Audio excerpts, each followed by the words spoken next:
ازيكم يا حبايبي، عاملين ايه؟ يا رب تكونوا بخير واحسن حال.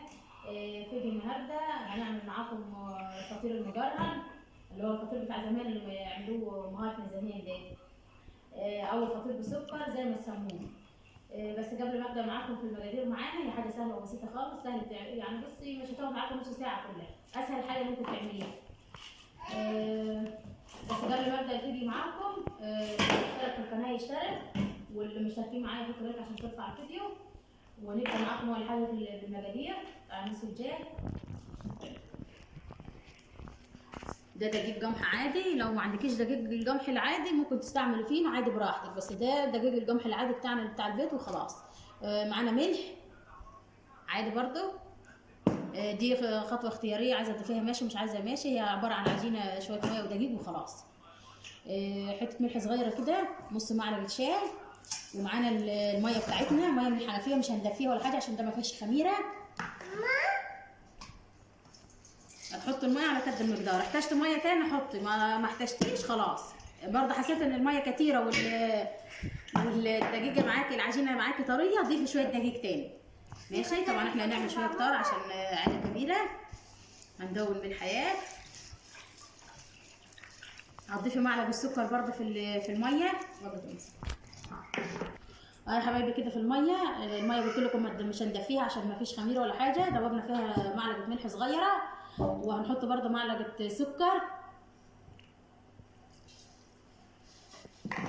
على حسب الكميه اللي انت هتعمليها. هتحط كميه اكبر من كده تحط معلقتين سكر، لكن الكميه عندنا وسط، اللي هي كبيره ولا صغيره، معلقه ملح واحده. وكده كده هوريكم باقي الطريقه، سهله خالص ومش هتاخد منك وقت ولا مجهود.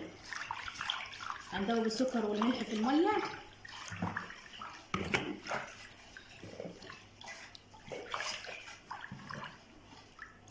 خلي ده كده، وبعد كده هنضيف الدقيق.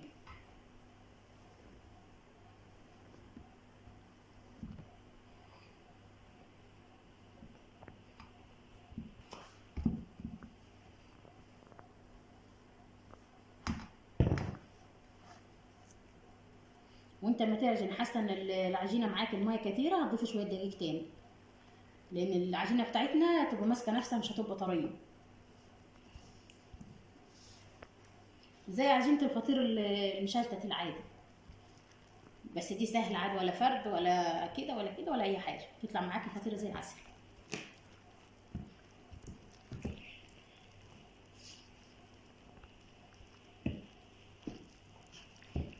سهله خالص، تقدر تعمليها في اي وقت.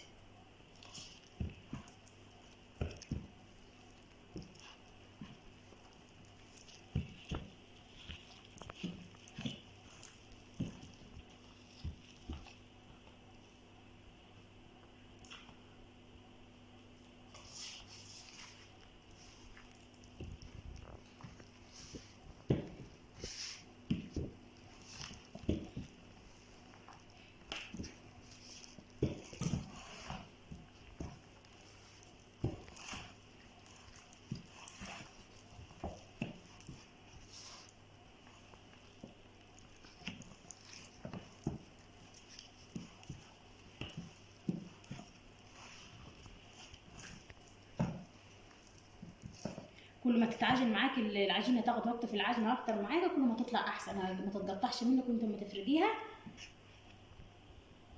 وتبقى مملكه اكتر احسن.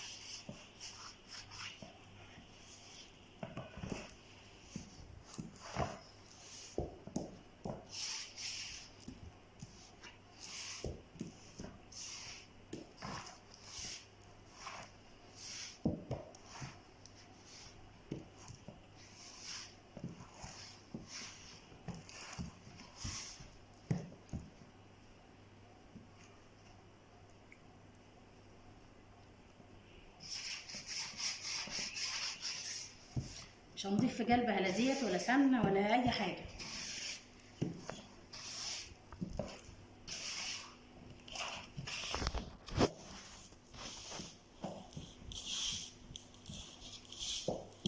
كده العجينه ابتدت تلم معانا.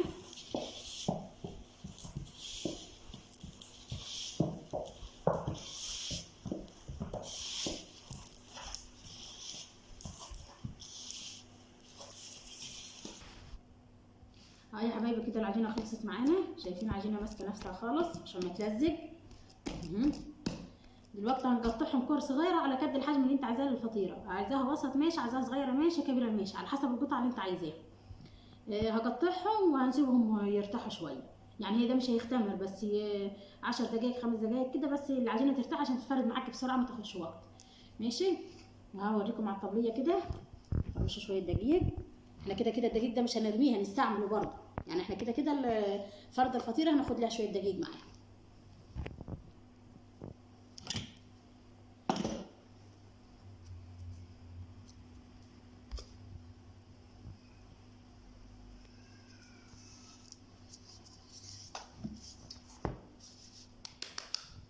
بس بليت الدقيق بس عشان انا عايزه، لكن لو مش عايزه مش هتبلي.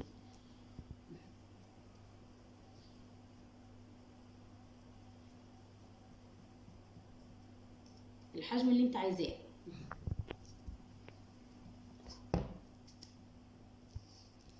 تغلي في ايدك دقيق بس عشان ما تمسكش في ايدك، وغير كده ان انت تتلم معاك بسرعه وهي وشها ما يجشفش.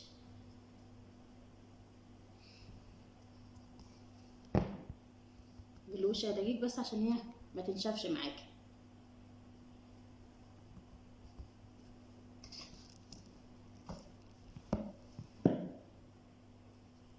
الحجم اللي انت عايزينه.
يا حبايبي كده قطعناهم كلهم، سيبناهم 5 دقايق بس، يعني مش هيختمروا، بس العجينه ترتاح عشان تفرد معاك بسرعه. وبعد كده ارش حبه دقيق كده صغيره بس عشان ما تلزقش منك وانت مبطين.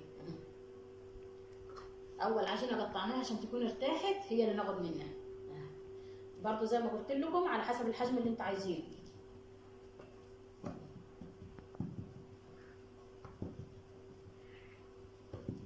اسهل فطيره ممكن تعمليها،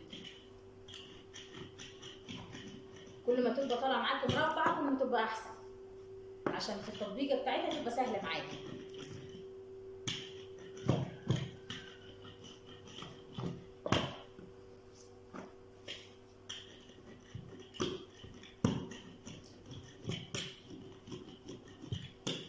برضه كل ما يبقى السمك بتاعها رقيق خالص معاكم هتديكي نتيجه احسن في الجاي في الزيت، هتبقى اسهل.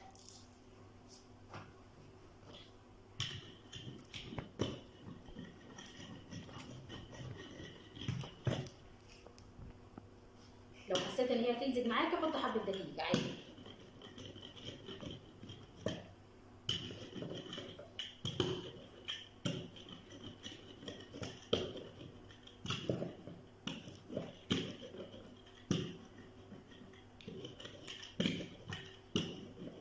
جربي بس كده بالتليفون. شايفين السمك؟ السمك ده المطلوب، مفيش ملي، عشان تطلع معاكي حلوه في الزيت، هتبقى ناشفه ومقرمشه وحلوه خالص.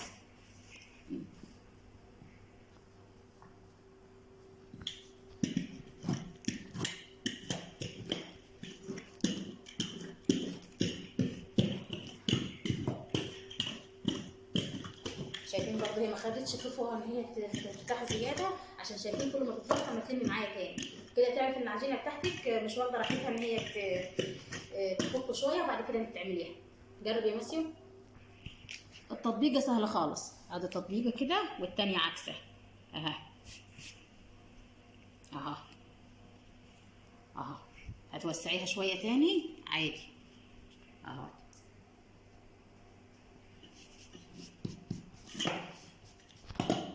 يا حبايبي بعد ما طبقنا كده وكده زي ما وريتكم، هناخد الطرف ده كده والطرف ده عكسه والطرف ده كده والطرف ده عكسه اها.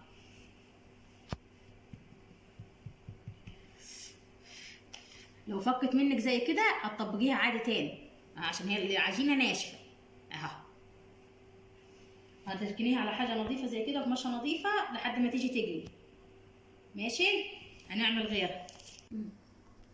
شغلت. هاي يا حبايبي كده خلصنا الكميه كلها، ادي دي ودي هم الاثنين، وادي دول اللي على الطبليه عشان الصواني ما طفتش، ودي اخر واحده معايا ودلوقتي هنقوم نعملها. بس انا حبيتها تكون برضه اخر واحده.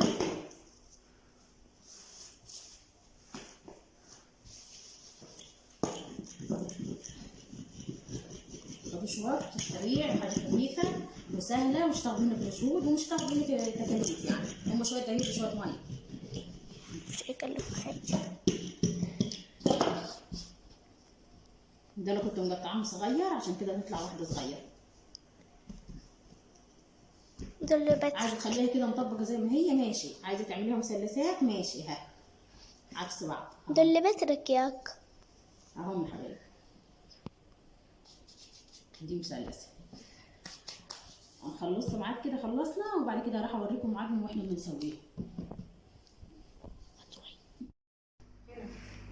بصوا يا حبايبي دلوقتي انا لو حابه انت بعد ما تطيبيهم ترشي سكر بودره عليهم وهو سخن، يعني تكون الفطيره معانا سخنه وترشي سكر بودره عليها، هتسيبي السكر عليها وهي سخنه وهتبقى 100 100. بس انا بصراحه بفضل ان انت تعملي شربات او سيرب بتاع البسبوسه او بتاع الجلاشه او الحاجه اللي احنا بنستعملها، وبعد وهي سخنه على طول نديها بالشربات، وهوريكم معايا لو حابه دي ماشي حابه دي ماشي، بس انا بصراحه بحب اعملها بالشربات. هنحط كوبايتين سكر برضه تبقى عامله حسابك اللي هيكفي الكميه معاكي. اهو قدامكم ادي كوبايه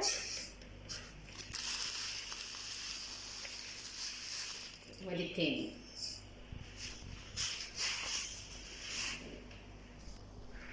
مية. هنضيف كوبايتين ميه، ادي كوبايه وادي التاني.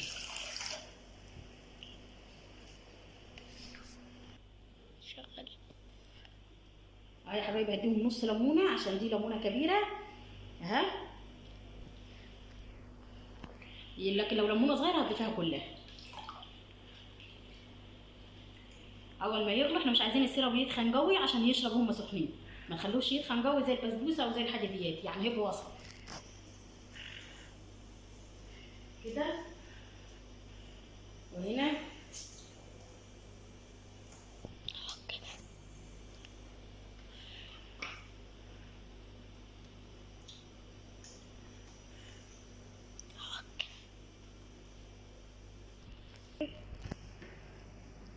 هنا حبايبي هنحط الزيت يسخن هنحط كميه زيت معتبره عشان ما تلسحش، يبقى مغطيه زيت فوق وتحت.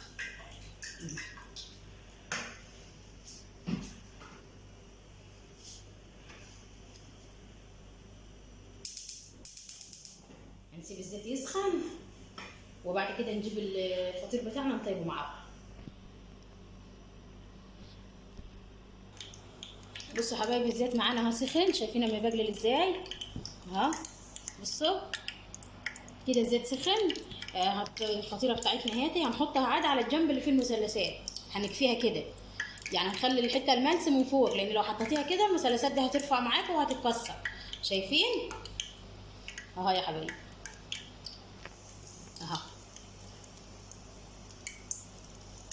شايفين كده الزيت سخن معانا لما تغلي هاتي.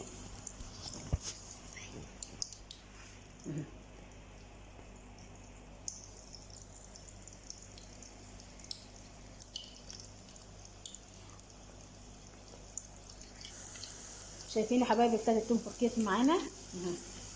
شايفين سهله خالص وسريعه، مش هتاخد معايا اي وقت، وحلوه حلوه يعني هتعجب اولادك خالص، جربيها. شايفين نفخت ازاي؟ هتاخد لون من الجنب اللي تحت، بعد كده نعدلها اهو يا حبايبي. نفخت كلها والشربات بتاعنا غلى اهو، هنطفي عليها. انا زي ما قلت لكم الشربات بتاعنا مش عايزينه يبقى تقيل، اللي هو وسط، ولا هو تقيل جو ولا هو خفيف جو. شايفين ما خدش معايا وقت نهائي، وكميه كبيره اللي احنا عاملينها دي. اول صينيه، في صينيتين تاني بره. شايفين وبامانه طعمها روعه، جربوها بالشربات احلى كمان من السكر، بس دي اختيار يعني. لو عايزه تحطي لها سكر بودره زي ما قلت لك ماشي، عايزه تحطي لها عسل ابيض من فوق بعد ما تطلع وهي ساخنه يسيح عليها براحتك، عايزه تحطي نوتيلا ماشي، كراميل ماشي براحتك، يعني هي هتنفع معاكي في اي حاجه. بس بصراحه انا بفضلها بالشربات افضل، هتبقى زي الجلاش كده، حاجه حلوه عاملاها في البيت نظيفه. اتمنى اللي وصل معايا لحد دلوقتي في الفيديو ما ينسانيش بتعليق حلو، وما ينسانيش في اللايك، واللي مش مشترك معايا يشترك. يا رب تكونوا استفدتوا من الفيديو، وكملوا معايا الفيديو للاخر.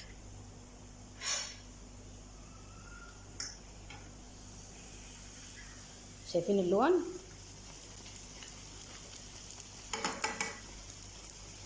لما تطلعيها من الزيت تبقى ساخنه، تحطيها في الشربات وهو ساخن برضه عشان تشرب. هي هتلاقيها طريت معاكي في البدايه، بس اول ما تشرب الشربات هترجع تنشف تاني. سامعين الصوت وهي في الزيت؟ سامعين؟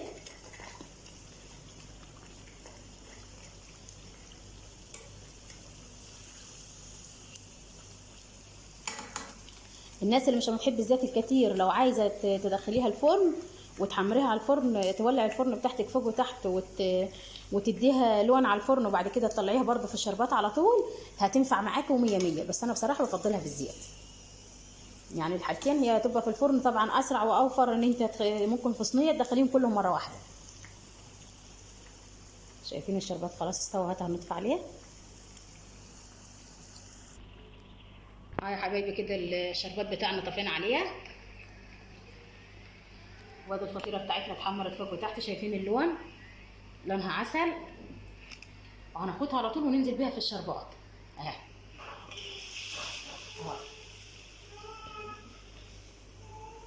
وادي تاني فطيره اهاتي، زي ما قلت لكم برضو على المثلثات عشان ما تفتحش معاكم اهي. شايفين اول ما تنزل في الزيت اما تتنفخ على طول. وهنا اللي حطيناها في الشربات،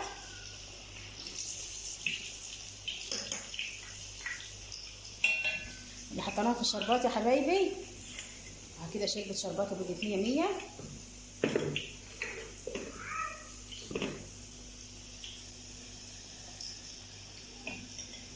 ناشفه زي ما هي برضه، هنصفيها من الشربات كده ونطلعها في حاله الصفا، وبعد كده نقدمها. شايفين شكلها؟ متهيألي الشكل ما يتكلم عن نفسه. شايفين اللمعه اللي فيها؟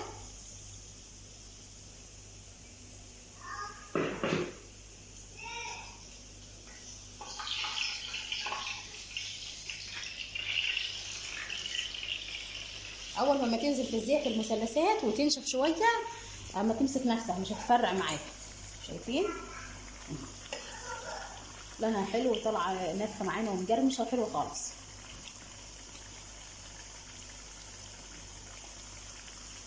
انا هطلع معاكم دي وبعد كده اكمل الكميه كلها عشان الكميه كبيره، وبعد كده ارجع لكم تاني. بس هطلع معاكم دي برده تاخد لون كده ونطلعها. سهله خالص يا جماعه والله، ما خدت نص ساعه في كل الكميه اللي انا عملتها، ولو كميه اكبر من كده ولوحدك برده تخلصيها مش هتاخد معاكي وقت.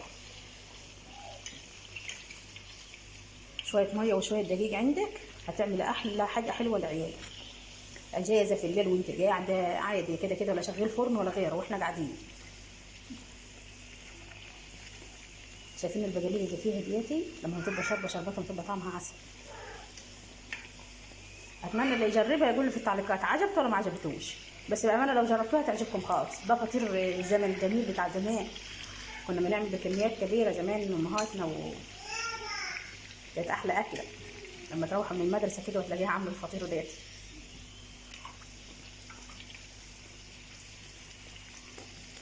سامعين الصوت؟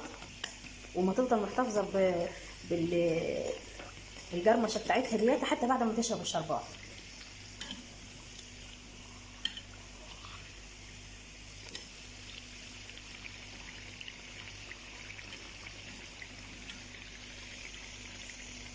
ما تخافوش من ان هي العجينه تشرب زيت كتير، يا دوبك انت ما تحمريها بس اما تنشف، لان هي اصلا عجينه خفيفه. لكن لو تخينه العجينه معاكي في فردها هتشرب معاكي زيت، لكن العجينه خفيفه خالص اما تنفخ. شايفين؟ يعني مش هتشرب معاكي زيت الخفيف. شايفين اللون؟ برضه كده في الشربات على طول اهو، وهي سخنه كده هتشرب معاكي الشربات وتبقى 100 100 كده. يا حبايبي انا عملت معاكم 2 حبات اوريهم لكم، هخلص الكميه كلها وارجع لكم تاني. ده يا حبايبي دلوقتي خلصنا الكميه كلها. ده شكل المجرم بتاعنا. في كد دول مرتين تاني، انا هوريتكم بس دول عشان اعرضهم قدامكم.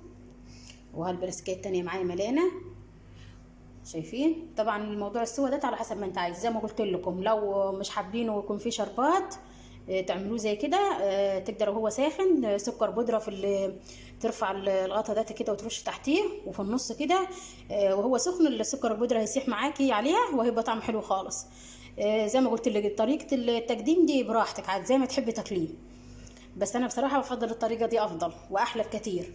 هفتح معاكم واحده دلوقتي اوريها لكم، بس اتمنى برضو يكون الفيديو عجبكم، واتمنى تكونوا استفدتوا واللي مش مشترك يشترك، واللي محطش لايك لحد دلوقتي يحط لايك.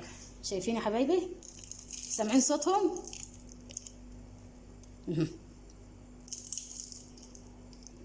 والطعم روعه. شايفين؟ شايفين الشربات؟